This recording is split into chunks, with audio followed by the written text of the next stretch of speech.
how do we let ourselves be more visible in our work and anchor into our power more? Because I think people with executive presence are anchored into who they are. And there's a quietness about that. I know a lot of people with incredible executive presence that are very grounded and quiet. So I think we have to kind of rethink that concept a little bit in our minds. And what does it mean for you to be visible? How do you show up inside of your integrity and your core values? Are you feeling in alignment with that? Do you feel like you're hiding? Because we hear from a lot of women that, they do feel like their inner critic gets the better of them and they keep themselves small.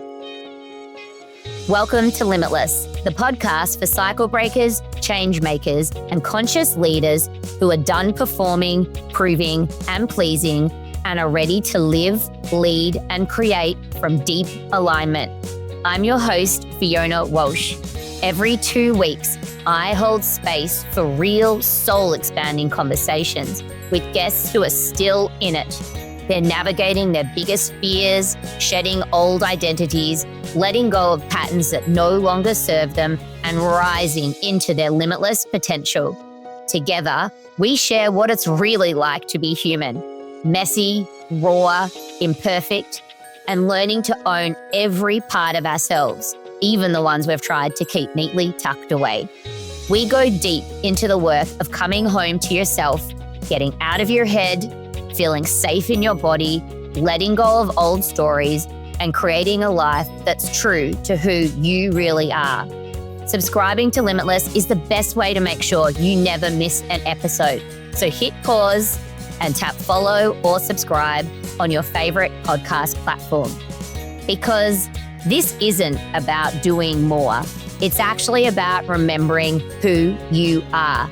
And that's what makes you limitless. Welcome to Limitless. Today, I'm joined by Jen Murtagh.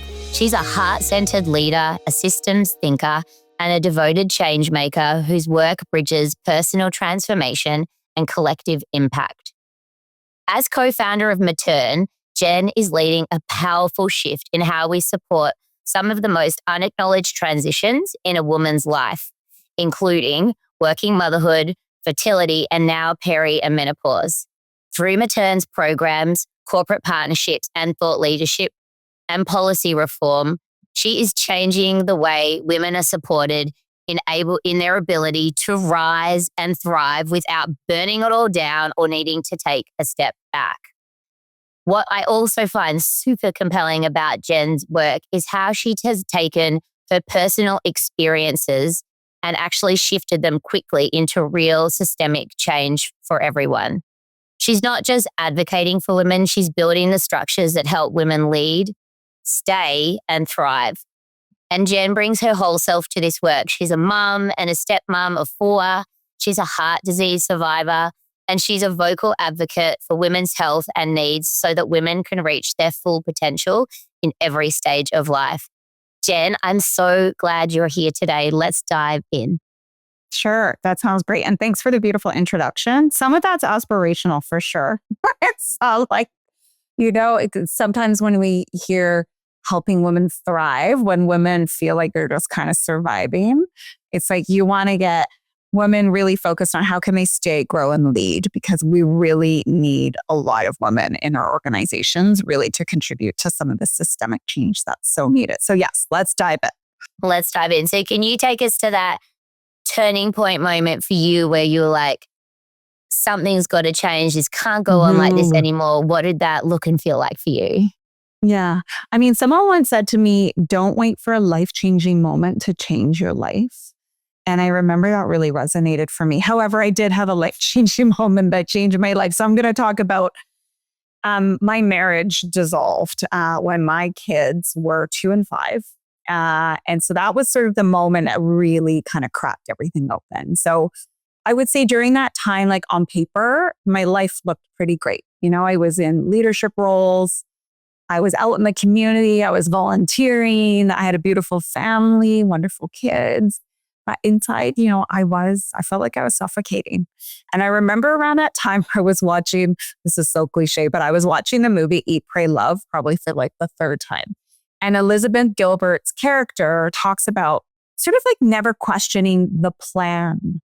And that was like university, marriage, kids, right? And I had this insight during that time that was like, oh, wow. Like I never questioned the plan either. Like, how did I end up inside of a life that I sort of felt like was kind of crushing me? And not my children, but just like the constructs in which I found myself in. And I even felt like a lot of shame in even thinking that I ended up inside this life that didn't feel like mine, but like externally looked pretty good to people. Because that felt like really steeped in a lot of privilege, which is something I'm very aware of growing up sort of in poverty with like immigrant parents and how difficult that was. So, I spent a lot of time trying to stay small, trying to be who everyone kind of needed me to be. But I would say there was this like quiet whisper, this kind of deeper inner knowing. And it finally kind of said to me, you can't keep doing this. And so I think when you get brave in sort of one aspect of your life, that can create some ripple effects through other aspects of your life. And so for me, that decision really kind of became the foundation for everything that's come since. And I think it was kind of the moment that I kind of stopped outsourcing my worth and I started listening to inner knowing, like my own truths. Yeah, it's really interesting because I had a very similar turning point or breaking point story, which I actually shared on the very, very first edition of Limitless when I launched in September 2024, where I heard a voice in my head say, it's you, only you can change this. And for me, it was the first time that I acknowledged that I had this inner wisdom or intuition that I could rely on. And so I'm curious to hear about what's your relationship with your intuition and these inner voices and how has it evolved over time? Yeah, I think we always have our intuition with us. However, I think we get disconnected from it. I think when we're disconnected from our body wisdom and our bodies, like that dialogue between your head and your heart is sort of closed or you're kind of disconnected. Like for me, a lot of the times I was sort of just racing through life and I felt completely disconnected from my body. I was disconnected from that inner knowing and that intuition. And our intuition is such a huge part of our feminine power. And 100% of our intuition is fully developed, but our ability to trust it isn't. And so for me, it was like, not just sort of like hearing the whisper, but trusting that the whisper had a story and that there was something there. Like Rumi says, what you seek is seeking you. And so sometimes we hear these whispers and then we second guess ourselves, or we create all the stories about why we can't do the thing that we're hearing, And I think that life will kind of keep serving you the same lessons and messages until you're ready to listen. And that message that I was inside of this marriage that was no longer working had been being served to me for years. But I finally got to a point, and it was probably my kids' ages, actually divorce rates skyrocket at 5 years old. There's research on that. I think I finally got to a point where I was like, okay, like there is something, a deeper inner knowing here, and I have no other choice but to listen. Mm-hmm. And at that stage in your life, did you have a clear desire of what you wanted your life to really look and feel like? Mm-hmm. Yeah, I wanted to feel in alignment with my integrity and who I was. I wanted to feel like I was in a place of anchored in my own power, my own worth, and my own value. I wanted to use my voice more. I wanted to be kind of like a bigger version of myself. I wanted big love. I wanted like a really true supportive partnership where I didn't feel like I needed to hide certain aspects of myself and who I was. And I wanted to just have this like really big, out loud, unabashed kind of relationship with myself and with my partner. And so I did have a feeling of how I wanted to feel. I don't know if I had the vision, but I knew how I wanted to feel. Mm-hmm. Yeah, cool. And then tell me a little bit about what was some of the inner world, belief stories, narratives that you had to work on? Because we can be like, okay, this isn't working and I'm living inside a world that looks amazing, but it's not aligned with me anymore. But then to actually step into a new identity takes a lot of work. So tell me about some of those patternings and programmings that you had to work on to break down. Yeah, I think I co-created a pattern in my relationship that I came to resent. And so I fully leaned into my own inner work after that relationship, and no part of me blames my partner at all. In fact, I can look at myself and say I was a maternal gatekeeper. I was a total overfunctioner. I think that because I grew up in an environment with a single mom where I had to be sort of self-sufficient to a fault, that really followed me into work and it followed me into relationships. And I spent a lot of time sort of like hustling for my own self-worth, believing that love had to be earned and that came from being of service and doing things. I thought, if I can control things, if I can perfect things, that would help me. But that just sort of like was keeping me small. I think the narrative for me was like, if you want something done, you got to do it yourself and, be of service, don't have needs, all of these kinds of things. These were all inherited patterns that I grew up with as a child. And so I recognized that in order to move towards what I was becoming and what felt like in more alignment for me, I was going to have to let go a lot of these kind of inner glass ceilings, you would say, that really kind of were limiting me and keeping me really small. So I leaned hard into inner work and growth after the dissolvement of my marriage because I knew I was 50% of it. Yeah. The word that was pinging for me was like this hyper independence, and I see it a lot. I mean, I relate wholeheartedly, and I see it a lot in my coaching containers and a lot of the people listening to this show, women and men. One of the things that my word of this year has been receive. And I've had it like served to me on my inability to receive. And I think it's at like the polar opposite end of this hyper independence that I had since I was little as well. So tell me about your relationship with the softness of like surrender and receive, and how's that going for you? Yeah, I remember like thinking about that word. I love that this is your word for the year because I think as high achieving women, there is there's a story we create about what it means to receive. And so for me, I can tell you the stories I created around. Receiving means that I don't have it all together. Receiving means that I'm going to be a burden to others. Receiving means that I'm going to owe other people. Receiving means that I can't handle it all and I should be able to do it all on my own.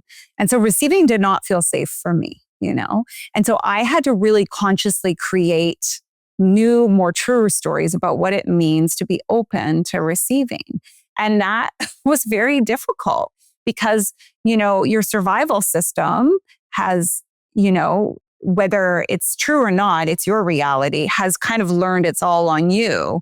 So that connection doesn't always feel available. Being vulnerable doesn't always feel strong. And so there's a rewiring that needs to happen. And I think for women, if we look at like, for thousands of years, women were also dependent upon other people for survival, right? So we had to be nurturers. We had to be caregivers. We had to be super moms. We couldn't even get our own bank accounts until like the early 80s. And then, due to our feminist revolution, women then took on all the way that men have historically been valued, right? The ability to provide, the ability to be successful. And now we layer all of those expectations on ourselves as well. And so I believe that there is like a biological rewiring in this generation of women that is required. And that can sometimes feel scary and unsafe. And that means like I prioritize and value my own needs. I hear from a lot of women like, whatever, like put on the mask so that you can give to others more. And I think that falls short. Like, I don't value my own needs just because it gives me the ability to show up as a better leader, a better mother, and as a better partner. But it's also because I'm allowed to have needs. My needs are also important. It is safe for me to have needs.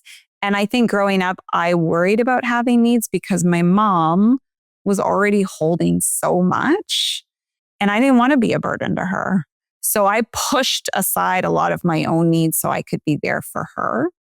And that followed me. So those were some those were some patterns that need to be explored. And maybe that resonates for a lot of women that might feel the same, that are hyper independent. Yeah, I see it a lot in my like coaching world. And I think that as well, I agree with you. I think we're in a generation where we are cycle breaking. Yeah.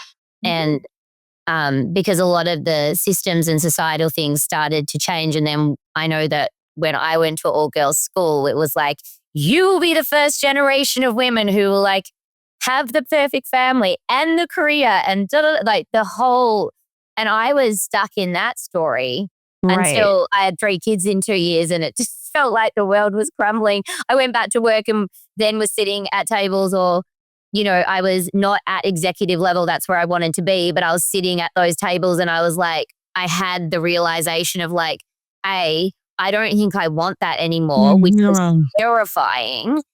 And because I was like you, I'd followed the path of like, go to uni, get good, so do this, do that. Like I'd followed what I thought I needed to do, but it was all outsourced. It wasn't actually coming from within. And then also my home life was falling apart because it just wasn't working having the circumstances we had with our kids. It just wasn't working having 2 full-time parents who were just at it all the time. And then to come home and try and be with them and hold space for them, it just wasn't working. So I had to like go back to the drawing board, which is what I guess cycle breakers are doing. Because we're like, if it's not working, we've got to rewrite the whole cycle from the bottom up. Yeah. I mean, I think about this daily. I think about like, am I going to sit around and wait for the world to change? Yeah. Or am I going to be part of evolutionary change by saying like, that system doesn't work for me. I'm not going to do this. Rest is rebellion. Like, I'm not taking on that mental load. And I'm not trying to say I'm like this selfish mother that sits around and does nothing for my children. That is not true. But I'm not buying into the narrative that like I have to do it all, And so I think that is resistance unto itself. And trying to support other women to kind of do what feels right for them, what feels in alignment for them. Because what I heard when you were telling me that story is like, what I didn't hear was you never asked yourself, what do I want?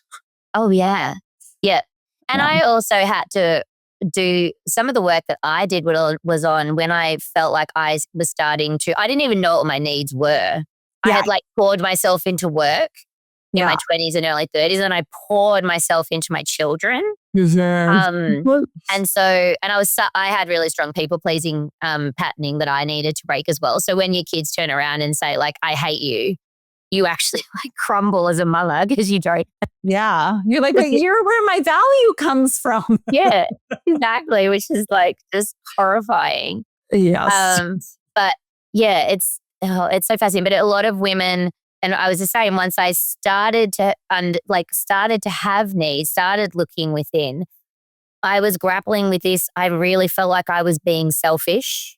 Asking for what I needed. And so that was another journey to be like, no, it's actually selfless. And like, I have twin daughters, so I want them to be able to, we actually, when they're like complaining about something, I'm like, can you express it to me in the way you need it from me? Because I want them at 7 to be able to be like, I need this. Rather than, to be able to articulate their needs. Yeah. So it's just like part of who they are at 7, 8, 9, rather than like learning it in your 30s and 40s, which so many women seem to be doing at the moment. Totally. Yeah.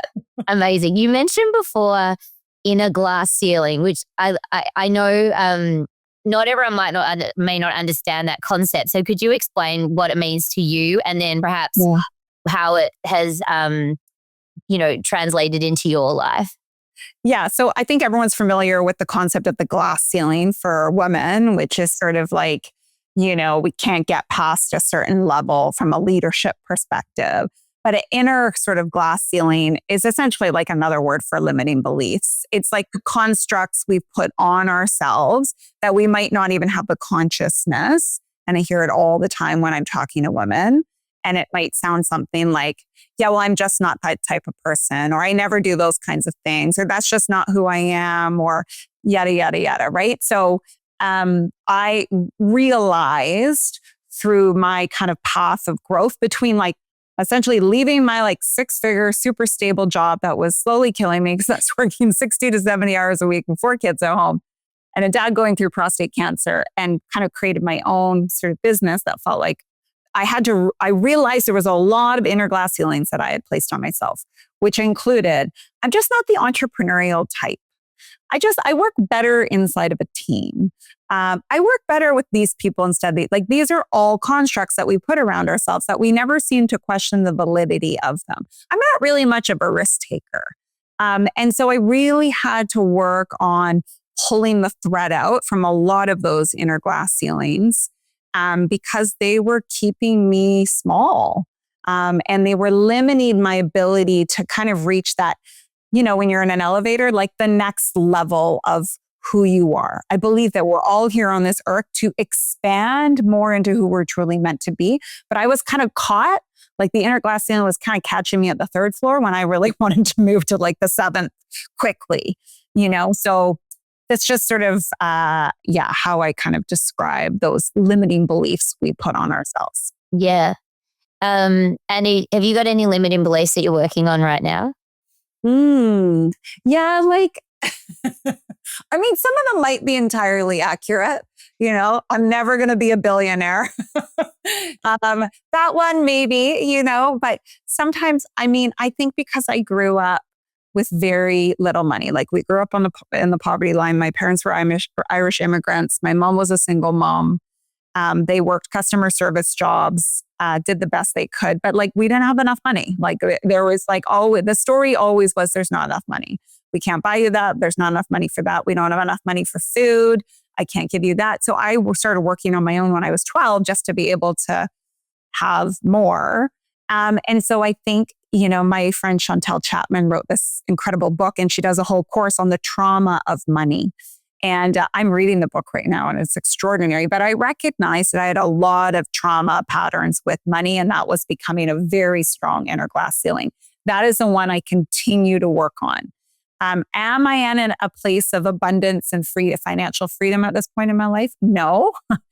So that is one that comes up time and time again. Like, what's my capacity to be where I want to be? Not from like a purely monetary perspective, but just more sort of ease and flow and how money kind of comes in and out.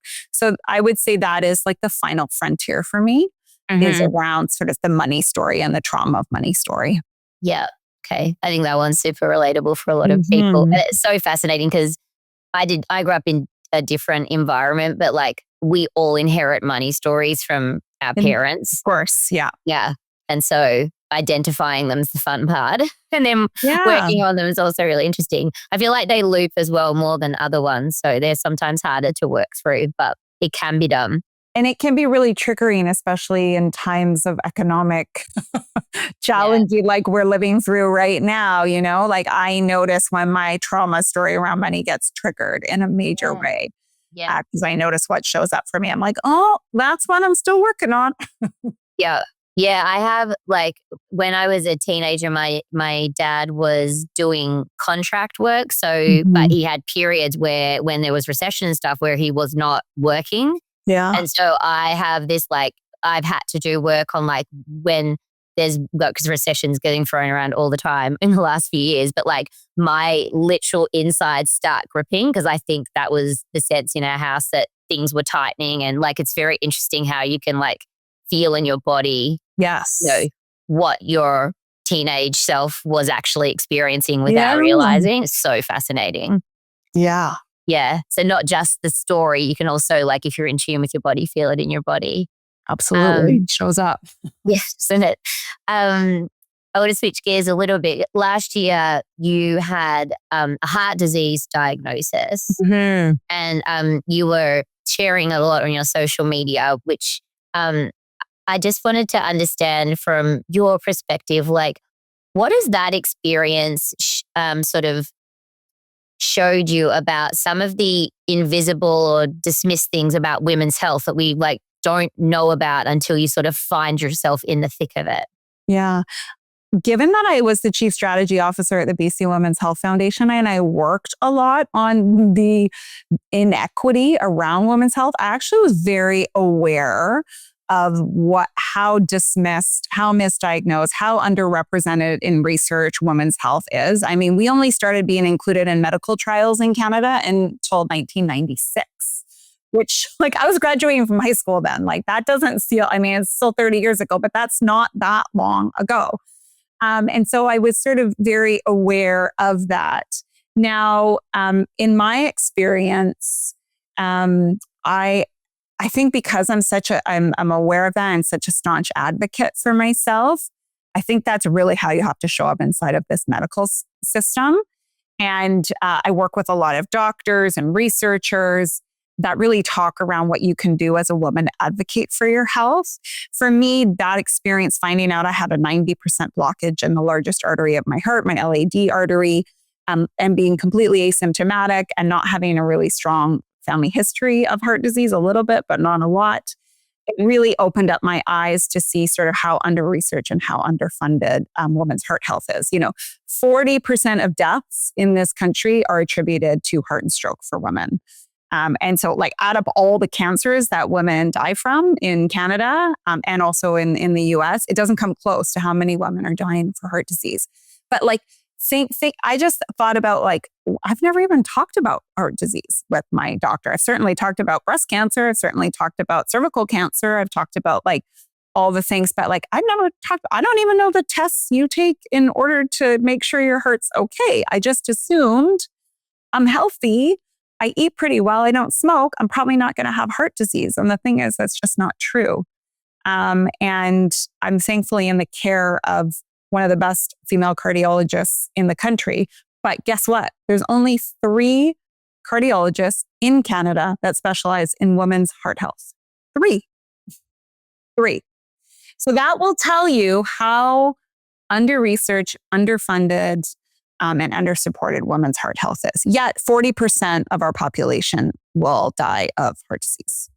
And so I think it's just something that women need to be hyper aware of and be having ongoing conversations from a family history perspective. Is there any heart and stroke issues on either side? Making sure if you have a family doctor that you're advocating for yourself, making sure every year you're doing baseline tests, full lipid cholesterol checks, blood pressure, your lipoprotein A, which is a test that not a lot of people know that you can do, but you can ask for it. It's covered at least in the BC medical plan.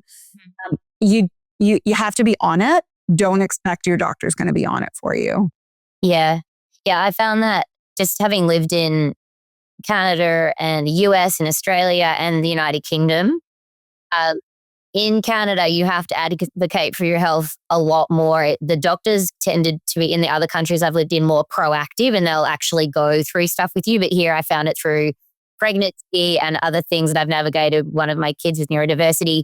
Like you have to go in with a list of questions and you need to really like drive the conversation because the doctors, it's interesting. It's obviously just different cultural thing. They're not as forthcoming with like, it could be this, or have you thought of this, or we should just get all the stuff checked. So my doctor, even once you posted about all those heart checks and I took them to my GP here, he was like, I'm not sure.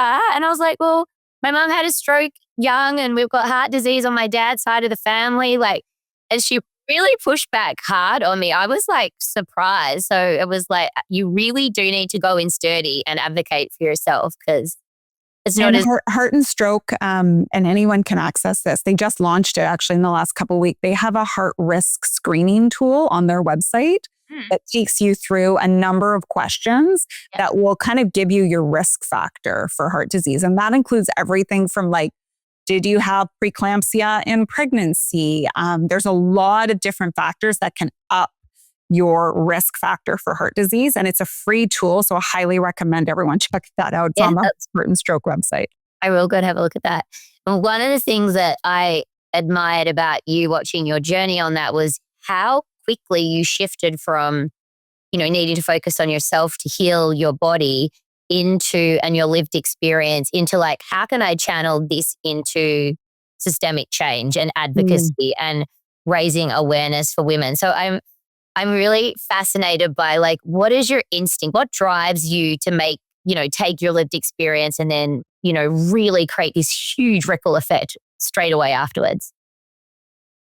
I think it's probably my value around equity. It feels really important to me that all people have access to information and knowledge. And maybe that's because, maybe it's because I grew up in a system that didn't always feel fair. It's a huge core value of mine. And so I think if I can utilize, my platform in any way to potentially help somebody else, like, why would you not do that?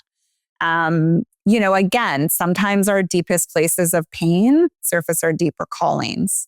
And my work around heart disease is not done yet. I've just had to park some of the things I want to do because I always run at the intersection of ambition and capacity.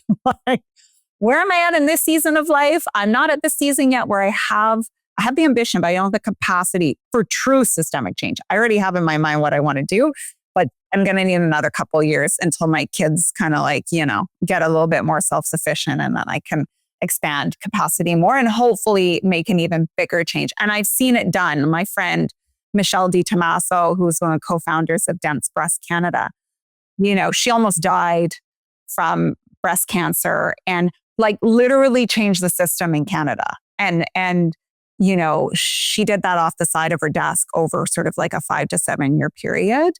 And it was just one person, right? It's like one person can create huge systemic change. And so I'd seen that in other people. And so I think, I want to be one of those people too. Yeah. And you have already done that with Sonia, your business partner, in the work that you've set up with Matern. So I'd love to hear, like, what was the spark that led you to create this movement? Yeah, I think for a long time, I actually thought the co-creation of Matern came from sort of like my own pain and purpose, kind of that intersection of what broke me, but what also healed me. But I also realized that, the seed that was planted in my heart to co-create this business was also kind of an homage to my mother. That was a woman who held so much and had very, very little support. And so for those of you that aren't familiar with our work at Matern, we essentially support women at work through key life stages. And so we've identified 4 key stages through research where women are more likely to exit their careers, which includes fertility, maternity leave, motherhood, and perimenopause and menopause. And so we meet women at the intersection of their career and that kind of key life stage. And I think Sonia and I wanted to create something that we felt we didn't have, especially through that maternity leave journey and return to work. A place where women could be powerful and be held, and where, softness and ambition can really coexist. And so we also work with organizations and train their people leaders so that they can be better at supporting women through these key life stages as well. So we have coaching programs, we run workshops, we also do a lot of research and advocacy. Next week, we're hosting an event for 200 business leaders on how they can create more menopause inclusive workplaces. So Sonia and I both really anchored into systemic change, and we want to support at the organizational level, but also the individual woman. Mm-hmm. And what are some of the personal lessons you've learned through building this business? Oh, it's a good question. Personal lessons. I would say that what I witness a lot for the women that are part of our programs is that we tend to internalize a lot of our own experiences and create stories of them that usually anchor into, I'm not doing a good enough job. I'm not enough. I'm failing at my, motherhood and career. And we don't actually recognize that this is a collective experience, that most women are feeling. And when you normalize that, it's incredible the transformation you see, just the kind of breathing space, the compassion. And then we sort of layer in the tools and strategies and support to help women, like transformational change. So I see what I've learned. I learned so much from the women in all of our cohorts. I think more than anything, our ability to change. But if we want to change and if we want to see change, then sometimes we have to show up in different ways. We can't control everything, but we can control what's going on inside for us, what's going on inside of our homes, and how we're choosing to sort of navigate through that. I've also learned that this work is very needed. And that, we want to work with more organizations and more women, and that we need more internal champions behind this. The interesting thing is I've come across two kinds of women in this work. One is, it was hard for me, so I want to make it easier for the next person. And it was hard for me, so why should it be easier for you? And I definitely want to be the first kind of leader. Some of the biggest blockers of this work are women. And so I've learned that just because you're a woman doesn't mean that you are going to necessarily be supportive and champion the type of work that is going to help women rise even bigger and expand more. And so, I've also learned that there's a lot of allies and advocate and men that want to make change as well. So many learnings. We could do a whole podcast on them.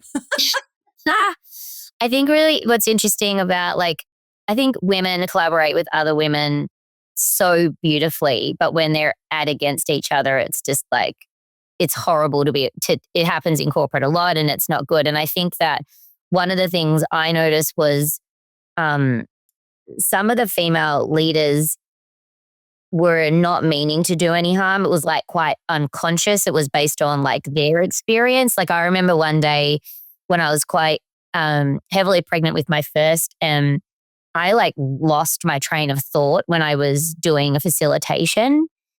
And I was I apologize, and I got it back together and stuff. And then I said to my boss afterwards, oh my God, I think that's it's maybe it's his brain fog, because I was getting quite along. She was don't ever say that out loud. I remember being horrified. I was well, I literally lost my train of thought facilitating 80 people. It was pretty obvious what happened. But that was the way she had to survive, by not acknowledging that she was navigating through anything, And I think there's a lot of fear and scarcity that is pitted into women, because for a really long time, there was only a certain number of roles at the top, and your competition was other women.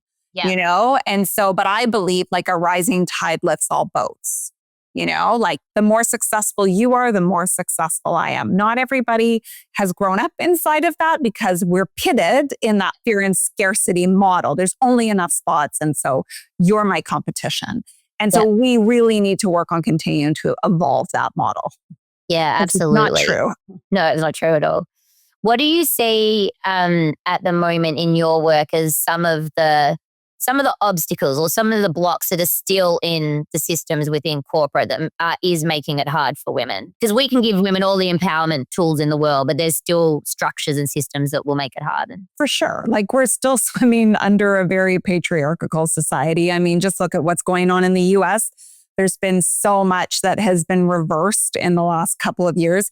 There's organizations that are not even allowed to use the word equity on their website anymore. It makes me feel really, totally. I think everyone's very aware that that's happening. However, there's still a lot of organizations that, because women are disproportionately impacted by these life stages, and there's compounding impacts for women. I talked to a woman yesterday that went through a fertility journey, had a very difficult maternity leave. Then, her kids were in the hospital when she was in motherhood. And then she was brought into early menopause and menopause. She didn't have any support through those. And she's a partner at a really large organization. And so I think people don't realize women are disproportionately impacted by these key life stages. And if we want to see women stay, grow, and lead within organizations, we need to provide more intentional and meaningful support. It's not just the right thing to do, it's actually a business imperative. However, things are moving very glacially, as we all sort of know. We're still having these conversations. We're heading into 2026 about why it's important to support women at work. A lot of organizations talk a lot of talk, but when it comes to the investment piece, they're not ready to do it. Like, they just don't want to spend the money. And it's really short-sighted because they're going to continue to hemorrhage a lot of women leaders from their organizations if they don't have their eye on how can we create an environment that helps them stay. Like, so many organizations are reverting back to now 5 days a week in the office. I'm really sorry, but like, with the research shows women still hold 75% of the domestic and childcare responsibilities, the mental load. And so like, that's not right, but it is what we're up against. But that doesn't support women to be able to hold both of those things. So I think you're going to see like a lot of women exiting, a lot of women creating their own businesses. I'm seeing a lot of women moving into fractional leadership roles that they can do remotely, where they bring their incredible knowledge and experience and skills and leadership, and they do it on their terms. So, I think it's a huge imperative, not just for women, but for the generation coming after us as well. Yeah. One of the things you mentioned, mental load, which I think is a really, it's such a great concept that people now talk about. That the other load that I've spoken to a few people on this podcast about, which I think was a bigger one for me, was the emotional load. Like, if you're an empath, and even in corporate, when I wasn't, like, now I'm a coach, so it's my job to hold space for people. But when I was in corporate, I was also the space holder for people within the team. Yes. People above me, below me. People like used to refer to me as like the glue of the team, because I would hold it all literally hold it all together for everyone. And then you add in children into the mix, and I had some pretty dysregulated children and things like that. I got to a stage where my emotional load was actually what crumbled more than my mental load, which was really fascinating. And have you done any research on that at all? Has it come through? Well, the mental load is also called emotional labor or cognitive labor. So I think it's sort of the mental load is kind of the umbrella term, and like under that is like, yes, and the mental load also exists at work. Women tend to hold more of the emotional roles where people are coming in to talk to you. They're letting off steam. You're also contributing to like planning the office Christmas party while you're doing your full-time jobs. Like, a lot of women on the committees internally. And so that is a large amount of emotional labor. I also think too, in parenting, I think that our children are more comfortable and being socialized to come to their parents and offloading their emotional stuff. Whereas I never did that stuff with my mother. She didn't know anything that was going on. And somebody I was talking to said, our children now are like, we're living room parents instead of bedroom parents, because like it's more of a metaphor for like, my kids tell me everything and unload like a lot. And so like I'm holding a lot. I definitely know they're coming to me more than the other parent, just because of the nature and the nurturing that kind of goes into that. But it's like, that's also an additional load, because you can't really compartmentalize. You're kind of like, you're as good as like your most, your saddest or child. Do you know what I mean? Like, that's sort of like my kids are good. Like, I'm usually pretty good. So I think there's a whole piece there as well. And for empaths, you have to create even more awareness and boundaries around protecting that energy. Or else you can find yourself pretty far below the line pretty quickly. Yeah. That was my experience. Yeah. I've seen that you mentioned earlier about like the feminine energetics in terms of leadership compared to masculine. And I know that one of the topics that you've spoken on is executive presence. Mm-hmm. It's a bit of an overused term. We could do a podcast on it, to be honest. I don't like it either. But I'd love to hear just your perspective on executive presence, and maybe through the lens of like feminine and masculine energy, because I think that it can be viewed in very different ways depending on how you view the world. I think when people hear the word executive presence, what I hear a lot is people think of this like loud, kind of maybe domineering, someone with like a big personality. And I don't think about that at all when I think about people with executive presence. I think about how do I feel when I am in, how do I feel when I'm in a room with someone that has that? I feel seen. I feel heard. I feel understood. I feel connected. I feel inspired. Those are things I think when I think about someone with executive presence. What are they exhibiting and giving in order for me to sort of feel that way? And so I think when the difference is, so first of all, feminine power is very relational, very connected, very intuitive. And so I think women by and large have beautiful executive presence because it's part of our inherent strengths, right? There's research that shows there's greater empathy and more relationality, more communication. And so when I think of people that have executive presence, they're mainly women. And then I think of like a few kind of men, not saying that they don't, but in a different sort of way. And so I think like, I agree with you. I hate that term. And so it's like, I think it's more about how do we let ourselves be more visible in our work and anchor into our power more, because I think people with executive presence are anchored into who they are.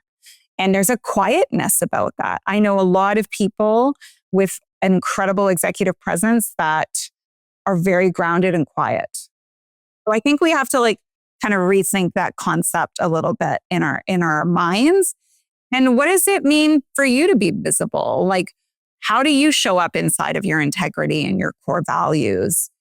Are you feeling in alignment with that? Do you feel like you're hiding? Because we hear from a lot of women that, yeah, they do feel like their inner critic gets the better of them and they keep themselves small. Yeah.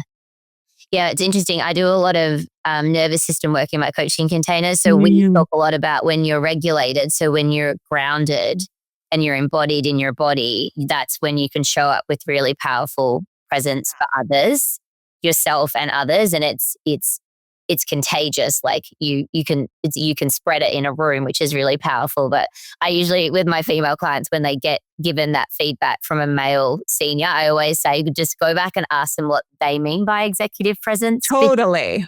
Great prompt. Because sometimes, and then we usually have a little bit of a giggle at what the response is, because it's usually someone's own frame of reference about what they think. Totally. And you know what I hear? It's a lot of like, we just want you to be more confident. Yeah. Okay. So what are you not, like, what would you want to be seeing that you're not, that would indicate that I'm more confident? Yeah. 100%. You know, like be curious, ask questions, because a lot of the times they don't really know. No, exactly. All right. We'll do some rapid fire questions to wrap it up, Jen. Okay. When was the last time you broke one of your own rules, and what would you do it again?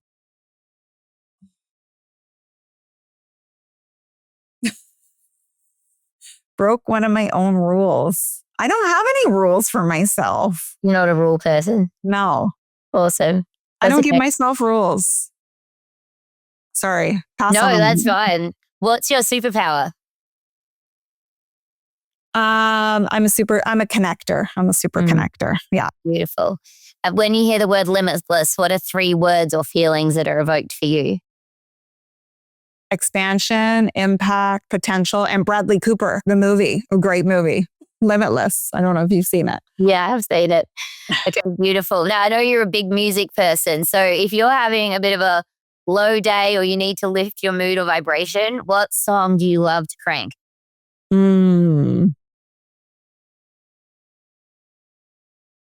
Oh, God, there's so many. Right now, it's Year to Be Young, 1994 by Stephen Young Jr. I think that's his name. It's awesome. If you haven't listened to it, you should. Yeah, I haven't. I'll listen to it after this. Okay, awesome. Well, Jen, thank you so much for coming on Limitless today. It's been such an enjoyable conversation and you've really shared some deep truths and some wisdom with anyone. I know there'll be lots of takeaways for the listeners. Thanks, Fiona, for having me. Thanks so much. Thank you for tuning in to Limitless. If you enjoyed today's episode and love hearing the stories of courageous cycle breakers, I'd be grateful if you could leave a review on Apple Podcasts or Spotify. Your feedback not only helps others discover the show, but it also amplifies our mission to unlock emotional freedom and true potential. Every review makes a difference in helping more people embrace their limitless life.